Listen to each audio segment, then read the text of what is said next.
Hoy vamos a adentrarnos en una historia, una de esas que parece sacada de una película, pero que ocurrió en un lugar común, en una ciudad cualquiera, en un día como cualquier otro. Es una historia sobre las apariencias, sobre el respeto, y sobre cómo los capítulos más heroicos de la vida de una persona pueden estar ocultos tras la modesta fachada de la vejez. Esta narración nos llevará a un pequeño banco en una ciudad de provincia. El aire acondicionado zumba con un sonido monótono, mezclándose con el leve teclear de los dedos en los teclados de los cajeros y los susurros discretos de las pocas personas que hacen fila. Es una tarde calurosa, de esas en las que el tiempo parece moverse con pereza y la paciencia de las personas es un bien escaso. En esta fila se encuentra nuestro primer personaje. Se llama el capitán Álvaro Rojas, un hombre de unos 35 años, complexión atlética, postura rígida y impecablemente vestido con un uniforme militar que llama la atención en este entorno tan civil.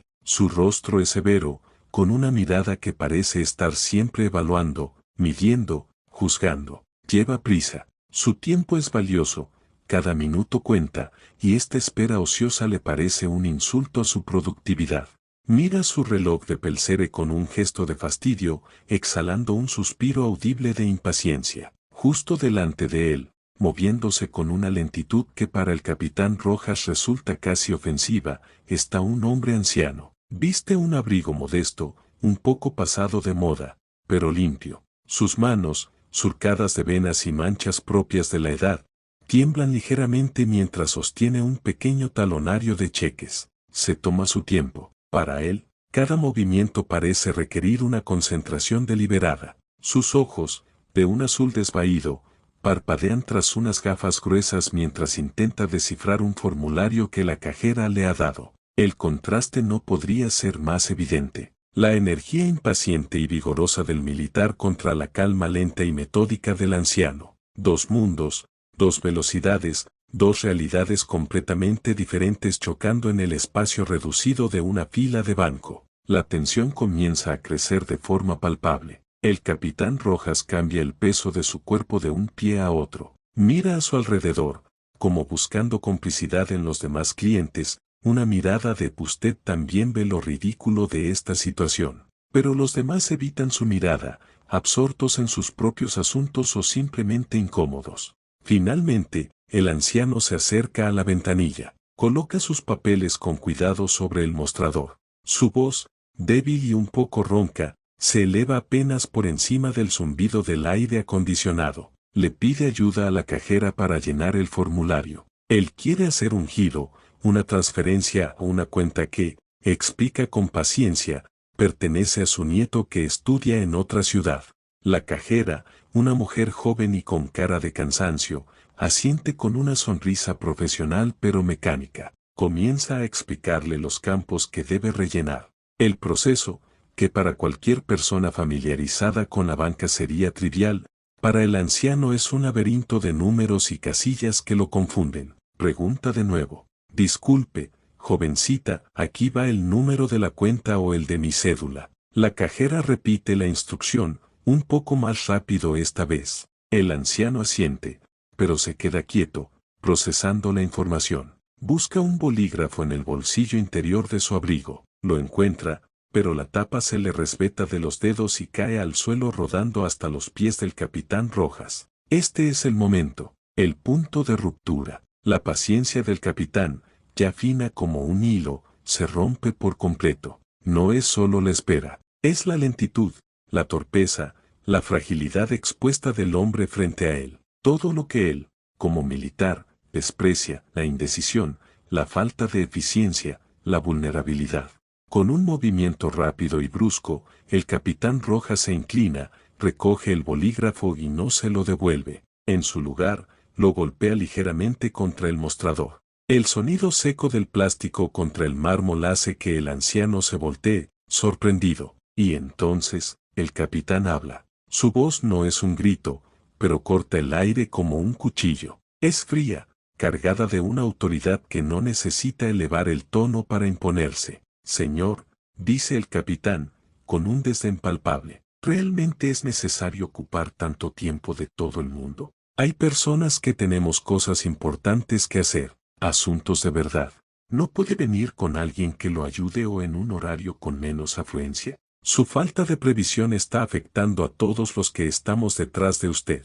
El silencio que sigue es absoluto. El zumbido del aire acondicionado de repente suena ensordecedor. La cajera se queda paralizada, con la mano suspendida sobre el teclado. Los otros clientes bajan la mirada, la vergüenza ajena llenando el espacio. Algunos se sonrojan, otros fruncen el ceño, pero nadie dice nada. El anciano se queda mirando al capitán, no con enojo, no con miedo. Su expresión es difícil de descifrar. Es una mezcla de sorpresa y una profunda, muy profunda, tristeza. Sus ojos, detrás de los gruesos cristales, parecen empañarse por un instante. Abre la boca para decir algo, pero no sale sonido alguno. Solo un leve temblor en su labio inferior. Capitán, interviene la cajera, con una voz temblorosa, intentando suavizar la situación. Por favor, solo será un momento más. Un momento más es un momento de mi tiempo que no voy a recuperar,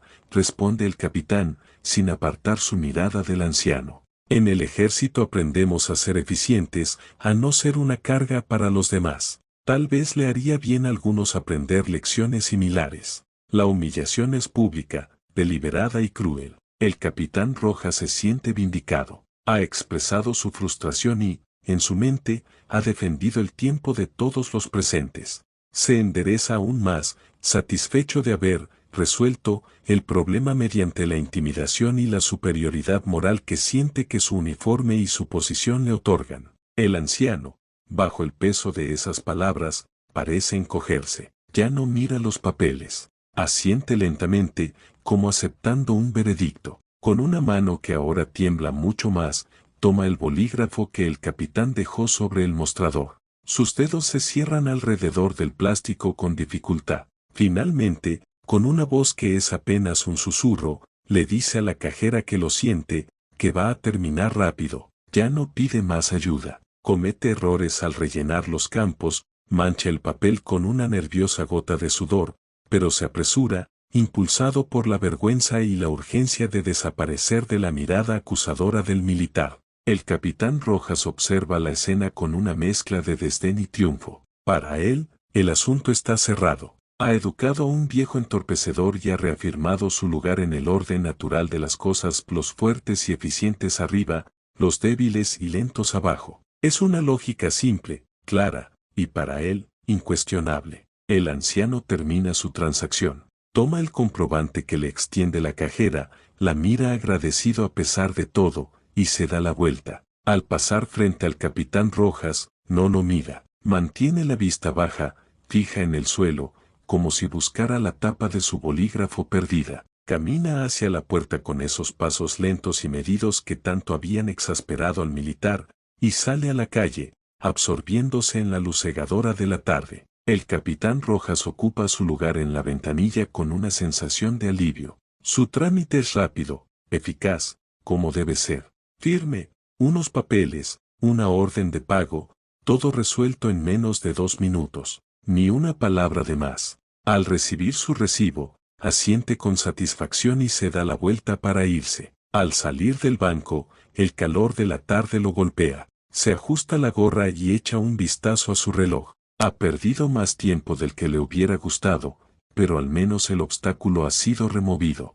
Camina con decisión hacia su vehículo, un jeep grande y lustroso, estacionado en una zona reservada. Mientras introduce la llave en la cerradura, su mirada vagamente capta una figura al otro lado de la calle. Es el anciano. Está parado en una parada de autobús, solo, apoyado ligeramente en su bastón, esperando. La imagen del hombre, frágil y solo, bajo el sol inclemente, debería evocar quizás un atisbo de remordimiento, pero en el capitán solo refuerza su convicción: el mundo está lleno de personas incapaces, que dependen de la paciencia y la caridad de los demás. Personas que nunca han tenido la disciplina, la fuerza de carácter que a él lo ha moldeado. Arranca el motor con un rugido potente y pone el aire acondicionado al máximo. Saca su teléfono móvil para marcar un número. Tiene una reunión, una cena, una vida importante que continuar. El incidente en el banco ya es un recuerdo lejano,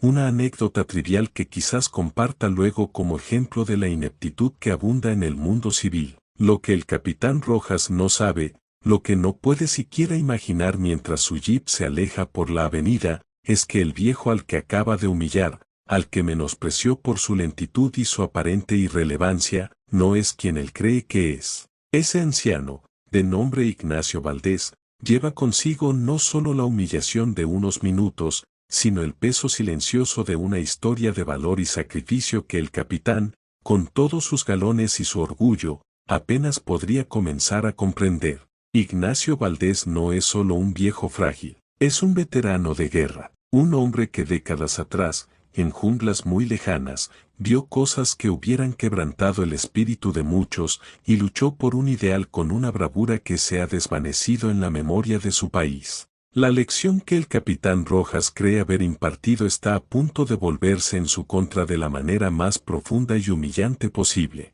porque el verdadero honor no reside en un uniforme impecable o en una actitud arrogante, sino en el carácter silencioso de aquellos que han enfrentado la verdadera adversidad y han elegido, aun así, mantener su dignidad y humildad. La tarde continuó su curso imparable. El capitán Álvaro Rojas condujo hasta el cuartel general, su mente ya liberada del insignificante incidente en el banco. El mundo dentro de los muros militares era ordenado, predecible. Un hogar donde las cadenas de mando eran claras, los reglamentos se seguían al pie de la letra y la eficiencia era la ley suprema. Aquí, no había lugar para la lentitud o la confusión. Aquí, él estaba en su elemento. Se dirigió a su oficina, una habitación austera y funcional, con paredes adornadas por mapas tácticos y una bandera de su país. En su escritorio, pulcro y organizado, había una pila de informes esperando su firma. Se sentó, se ajustó el uniforme y comenzó a trabajar, sumergiéndose en la familiar rutina de la documentación y la estrategia en papel. El gesto severo que había mostrado en el banco se suavizó levemente, reemplazado por una concentración profesional.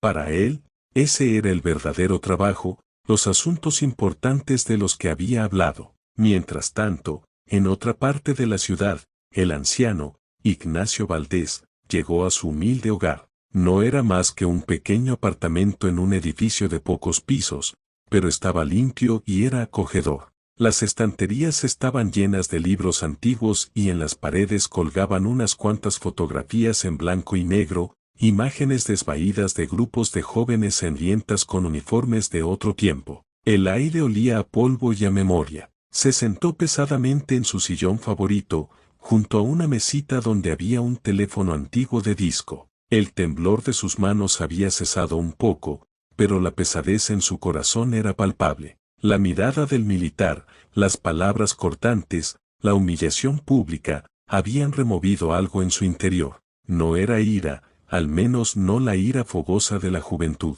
Era una tristeza profunda, una decepción serena hacia alguien que vestía un uniforme que él mismo había honrado en el pasado. Sus ojos, esos ojos azules y desvaídos, se posaron en una fotografía enmarcada sobre la chimenea. Era la imagen de su unidad. Jóvenes, muy jóvenes, con los rostros sucios pero con una determinación férrea en la mirada. Él estaba en el centro, con una sonrisa que ya no recordaba poder tener. Al lado de la foto, en una caja de madera noble, guardaba sus condecoraciones. No eran muchas, pero una de ellas, una cruz de metal algo oxidada, tenía un valor incalculable para él. Representaba un sacrificio que muy pocos podían entender. Y entonces, con una calma que solo dan los años y las batallas ya libradas, tomó una decisión. No era una decisión movida por el rencor o el deseo de venganza. Era una decisión impulsada por un sentido del deber que nunca lo había abandonado. El deber de educar, de recordar, de enderezar un camino que veía torcido. El capitán Rojas, en su arrogancia, representaba todo lo que estaba mal en las nuevas generaciones de militares, el olvido del honor verdadero, la confusión entre autoridad y arrogancia, el desprecio por los cimientos sobre los que se construyó su propia carrera. Extendió su mano temblorosa y tomó el teléfono. No marcó el número de un superior jerárquico directo. No, Marcó un número que solo unos pocos conocían. Un número que conectaba con una oficina discreta, una oficina que se encargaba de los asuntos de los veteranos de su conflicto, de aquellos hombres cuya historia estaba escrita con sangre y valor, no con tinta en expedientes administrativos. Del otro lado de la línea, una voz anciana pero firme respondió: «Sí, coronel», hablaba Ignacio Valdés. «Necesito un favor. Es una cuestión de honor». Mientras Ignacio hablaba en voz baja, explicando lo sucedido con una serenidad que contrastaba con la gravedad de sus palabras, al otro lado de la línea hubo un silencio respetuoso, seguido de una afirmación contundente. No se necesitaron más explicaciones. Entre hombres que han compartido el infierno, la palabra es suficiente. Al día siguiente, en el cuartel, la rutina del capitán Rojas se desarrollaba con normalidad.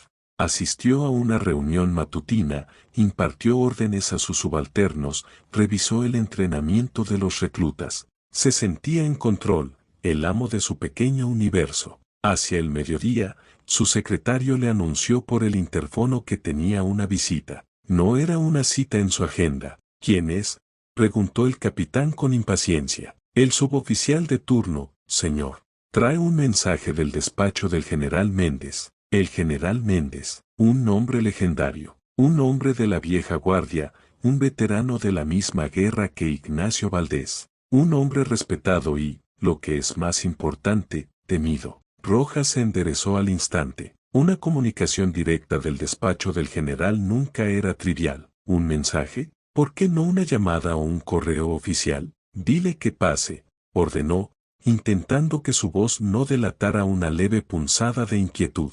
La puerta de su oficina se abrió y entró un suboficial mayor, con el rostro surcado de arrugas y una mirada dura como el granito. Su uniforme estaba impecable, y en su pecho lucía varias condecoraciones que hablaban de una larga y probablemente violenta carrera. Se cuadró frente al escritorio de Rojas con una precisión mecánica. «Capitán Rojas», dijo el suboficial con una voz que no invitaba a la familiaridad.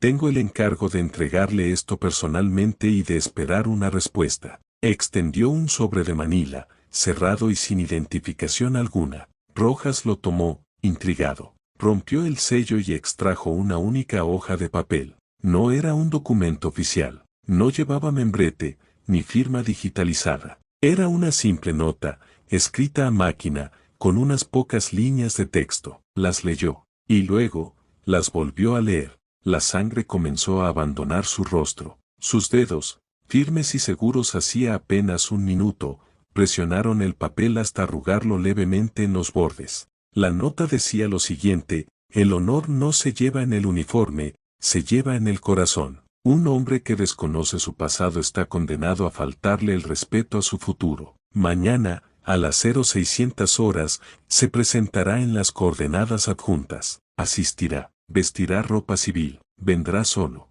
Esta no es una sugerencia. No había firma, solo unas iniciales borrosas, IV, que para el capitán no significaban nada en ese momento. Pero las coordenadas señalaban un lugar remoto en las afueras de la ciudad, un antiguo campo de entrenamiento que había caído en desuso años atrás. «¿Qué es esto?», preguntó Rojas, alzando la mirada hacia el suboficial con un tono que pretendía ser de autoridad pero que sonaba a confusión. «¿Una orden del general Méndez?». El suboficial no parpadeó. «He cumplido con mi encargo, capitán. Debo esperar su confirmación de asistencia». «Esa es la orden». Rojas sintió una mezcla de incredulidad y de un miedo frío y embrionario. ¿Era una prueba? ¿Un ejercicio sorpresa de los servicios de inteligencia? ¿Una trampa? Miró de nuevo la nota. La frase, «un hombre que desconoce su pasado está condenado a faltarle el respeto a su futuro», le resonó en la cabeza como un golpe sordo. De pronto, de la nada, la imagen del anciano del banco cruzó por su mente. La despreció al instante. Imposible. No había conexión. Pero la orden, aunque críptica, tenía el peso de la autoridad absoluta. Negarse era inimaginable. Podía significar el fin de su carrera. «De acuerdo», dijo finalmente, con la voz extrañamente ronca. «Asistiré». El suboficial asintió una vez, se cuadró de nuevo, dio media vuelta y salió de la oficina tan silenciosamente como había entrado. Rojas se quedó solo, con el papel arrugado en la mano y un torbellino de preguntas en la mente. La mañana siguiente amaneció fría y gris. El capitán Rojas, vestido con una simple sudadera y pantalones de camuflaje viejo, condujo su jeep por un camino de tierra lleno de baches que serpenteaba hacia las colinas. El paisaje era árido, desolado. Siguió las coordenadas de su GPS hasta que llegó a una explanada polvorienta. Allí, en el centro, se alzaba la silueta solitaria de un viejo gazebo de madera medio podrida, y debajo de él, sentado en un banco, con una cantimplora antigua a su lado, estaba él, Ignacio Valdés. No vestía su viejo abrigo, llevaba una chaqueta militar desteñida, sin insignias, pero claramente de un diseño antiguo. Su postura ya no era encorvada, estaba sentado con la espalda recta, mirando al horizonte, como si aguardara la llegada de una tropa fantasma. Rojas apagó el motor. El silencio era absoluto, roto solo por el susurro del viento. Bajó del vehículo, sintiendo el polvo crujir bajo sus botas. Caminó lentamente hacia el gazebo, su confusión dando paso a una incredulidad furiosa. ¿Era todo esto una broma pesada? ¿Este viejo senil había gastado sus influencias para esto? Señor, dijo Rojas al llegar, con una voz cargada de sarcasmo y desprecio. ¿Es usted el responsable de este circo? ¿Sabe el delito que está cometiendo al suplantar la autoridad de un oficial superior? Esto tendrá consecuencias muy graves para usted. Ignacio Valdés giró la cabeza lentamente. Sus ojos ya no parecían débiles. Miraban a Rojas con una intensidad que era casi física. No había enojo en ellos. Había una evaluación fría, penetrante, la mirada de un hombre que ha juzgado a otros en circunstancias infinitamente más graves. Siéntate, capitán, dijo Ignacio. Su voz no era un susurro, era una orden, clara, serena e innegablemente cargada de una autoridad que emanaba de su propia esencia, no de un uniforme. Rojas titubeó. La absurdidad de la situación chocaba con la fuerza de la presencia del anciano. Contra todo sentido lógico, se encontró obedeciendo. Se sentó en el extremo opuesto del banco. ¿Qué quiere?, preguntó Rojas, conteniendo su furia a duras penas. Ignacio no respondió de inmediato. Tomó un sorbo de agua de su cantimplora y siguió mirando al horizonte. Esta explanada,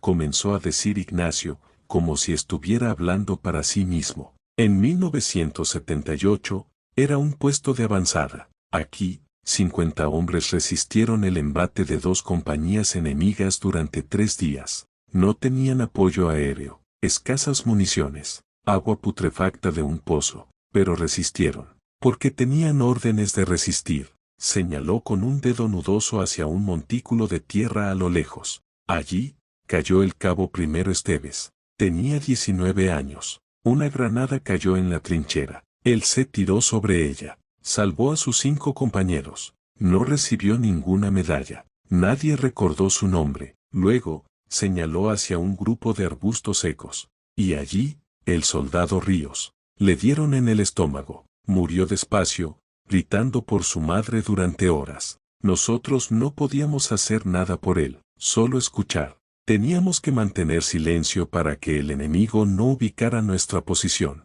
Giró su cabeza y clavó sus ojos en los de Rojas. Yo estaba al mando de esos 50 hombres, capitán. Yo tomé la decisión de que Ríos muriera solo, gritando en la oscuridad, para salvar al resto. Yo escribí las cartas a sus familias. Les dije que habían muerto con honor, por su patria. ¿Tú sabes lo que es eso, capitán? ¿Sabes lo que es mandar hombres a la muerte? ¿Sabes lo que es manchar tu alma con decisiones imposibles para que gente como tú pueda pasearse con un uniforme planchado y humillar a ancianos en un banco? Rojas estaba petrificado. Las palabras del anciano no eran un reproche, eran un martilleo. Cada sílaba era un golpe que resquebrajaba su mundo de certezas. Miró a su alrededor, y por un instante, creyó ver los fantasmas de aquellos hombres, los gritos ahogados, el olor a pólvora y sangre. Sintió el peso insoportable de las decisiones de Ignacio, y de pronto,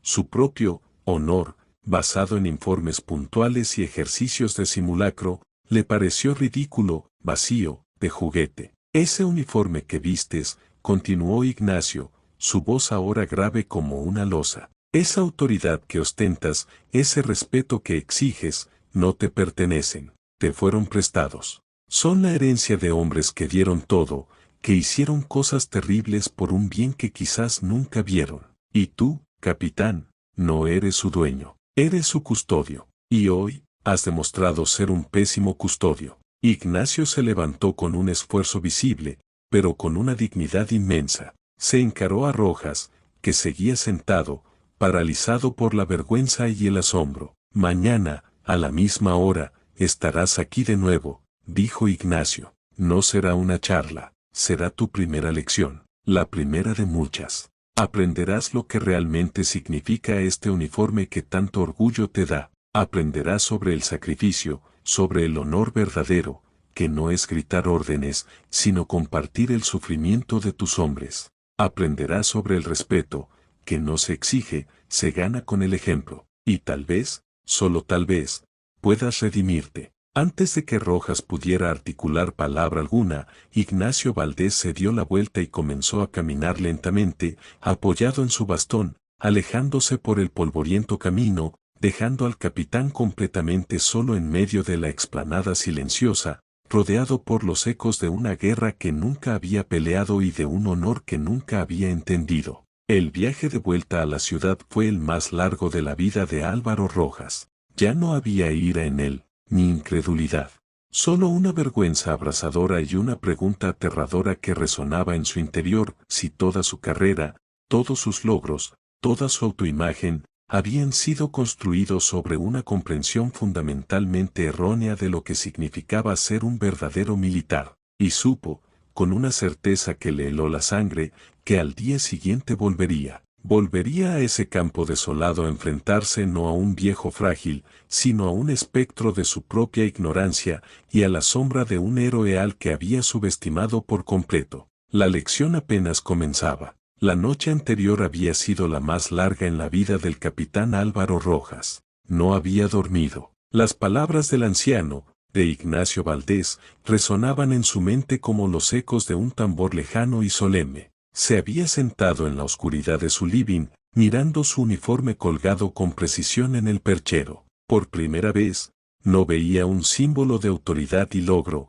sino una carga pesada, una túnica prestada que no se había ganado. Cada medalla, cada galón, le parecía ahora una pregunta sin respuesta, un reproche mudo. ¿Había merecido alguno? Su valor había sido demostrado en ejercicios controlados, su liderazgo en informes de evaluación. Pero el valor del que hablaba Valdés, el liderazgo que implicaba mandar a hombres a una muerte segura por un bien mayor, eso le era completamente ajeno. La humillación que había infligido en el banco le quemaba la conciencia con una intensidad que nunca antes había sentido. No era solo remordimiento, era la vergüenza profunda de haber fallado a todo aquello que juró defender, sin siquiera comprenderlo. A las 5:30 de la mañana, se vistió con ropa civil otra vez. El viaje hacia el antiguo campo de entrenamiento fue diferente. Ya no había indignación, ni siquiera curiosidad.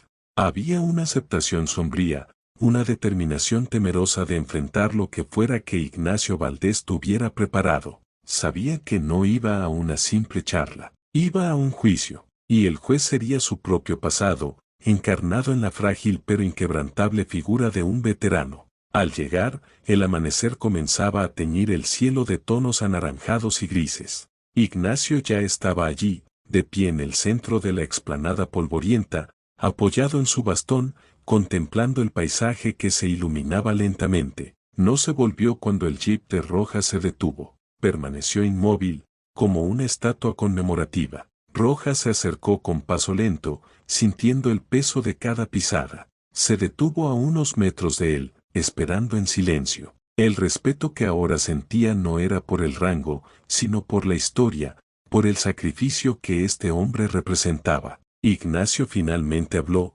sin mirarlo. ¿Sabes por qué seguimos aquí, capitán? ¿Por qué no hemos sido borrados por el tiempo, como tantos otros? Rojas no supo qué responder. Permaneció en silencio. Porque la memoria es el último campo de batalla, continuó Ignacio. La batalla más importante. Aquí, En este lugar, no luchamos solo por un pedazo de tierra, luchamos por una idea, por el honor de un país que a veces nos olvida, y esa batalla no termina nunca. Se libra todos los días, en cada acto, en cada decisión, en cómo tratamos a los demás. Tú, ayer, perdiste una batalla crucial en ese campo, humillaste a un compatriota, menospreciaste a un hombre por su apariencia, le faltaste al respeto a la misma idea por la que mis hombres dieron su vida. Finalmente, se giró. Su rostro estaba sereno, pero sus ojos ardían con una intensidad feroz. Hoy no vas a escuchar historias, capitán. Hoy vas a trabajar. Vas a entender el valor de las cosas que despreciaste. Ignacio señaló hacia el gazebo decrépito. La madera está podrida. El techo se cae a pedazos. Este refugio salvó a una docena de hombres de un bombardeo. Ahora es un montón de leña. Quiero que lo reconstruyas. Rojas lo miró, desconcertado. ¿Reconstruirlo? Él era un oficial de alto rango, no un carpintero. Ignacio leyó su pensamiento. Su voz se endureció. ¿Crees que esto está por debajo de ti? ¿Crees que tus manos están hechas solo para firmar papeles y señalar con desdén? Los soldados que murieron aquí cavaron trincheras con las manos desnudas, durmieron en el barro, comieron ratas para sobrevivir. Reconstruir este gazebo con herramientas es un lujo que ellos no tuvieron. Es un honor que tendrás que ganarte. Las herramientas están allí. Señaló hacia una caja de herramientas vieja y oxidada al pie de una de las columnas. Y así comenzó el día. Bajo el sol incipiente que se transformó en un calor abrasador, el capitán Álvaro Rojas, acostumbrado a la comodidad de su oficina y la autoridad de su despacho, se puso a trabajar. Sus manos, suaves y bien cuidadas, pronto se llenaron de ampollas. El martillo le golpeó los dedos más de una vez. El serrucho se atascó en la madera vieja y dura. El sudor le empapó la ropa, troin líneas de barro en su rostro. Ignacio no lo ayudó. Se sentó a la sombra de un árbol cercano, observando en silencio. No era una vigilancia ociosa. Era la mirada de un instructor, dura pero justa. No emitía críticas, pero su silencio era más elocuente que cualquier regaño. Horas pasaron. Rojas, al principio torpe y resentido, comenzó a encontrar un ritmo. La frustración inicial dio paso a una concentración profunda. Cada clavo que hundía, cada tabla que ajustaba, se convirtió en un acto de expiación. No estaba arreglando un gazebo, estaba intentando recomponer algo roto dentro de él. Con cada golpe de martillo, la imagen del anciano humillado en el banco se hacía más nítida y más dolorosa. Al mediodía, Ignacio se acercó con 2 botellas de agua. Le tendió una a Rojas, que la aceptó con manos temblorosas y sucias. Bebió ávidamente, el agua fresca le sabía a néctar. Se sienta, capitán, dijo Ignacio. Se sentaron en el suelo, espalda contra espalda con un poste medio podrido del gazebo, bajo el sol implacable. Fue entonces cuando Ignacio comenzó a hablar de verdad. No de batallas épicas, sino de los hombres. Del miedo que apretaba el estómago antes del combate, del sonido particular que hace una bala cuando pasa rozando tu oreja, del silencio aterrador que sigue a una explosión, de la risa nerviosa de los muchachos compartiendo una lata de comida fría, del dolor de escribir una carta a una madre. Habló de la camaradería, del verdadero significado de la palabra compañero. Alguien por quien darías la vida sin dudarlo, no por una orden, sino porque su vida vale tanto como la tuya. Alguien a quien respetas, no por su rango, sino por su carácter. Ese anciano al que humillaste, dijo Ignacio suavemente, podría haber sido el padre de cualquiera de mis hombres. Podría haber sido el hombre que me salvó la vida al cruzar un campo de tiros. Nunca lo sabrás. Porque juzgaste un libro por su portada gastada. Un verdadero líder, capitán, no mira hacia abajo a su gente, camina a su lado, conoce sus miedos, sus esperanzas, sus historias. Sabe que la fuerza de una unidad no está en el hombre más fuerte, sino en el eslabón más débil, y se dedica a fortalecerlo, no a romperlo. Rojas escuchó, y por primera vez, no escuchó como un superior, sino como un subalterno. Como un recluta que recibe la instrucción más vital de su vida. Las ampollas en sus manos ya no le dolían, le recordaban que era humano. El polvo en su rostro ya no era sucio, era honesto. La tarde avanzó. Rojas continuó trabajando, pero ahora con un propósito renovado. Ya no era un castigo, era un aprendizaje. Ignacio ocasionalmente se acercaba, daba una instrucción práctica sobre cómo encajar una tabla, cómo clavar en ángulo. Eran momentos de una normalidad sobrecogedora, un veterano de guerra enseñando a un capitán cómo hacer trabajo manual, y en el proceso,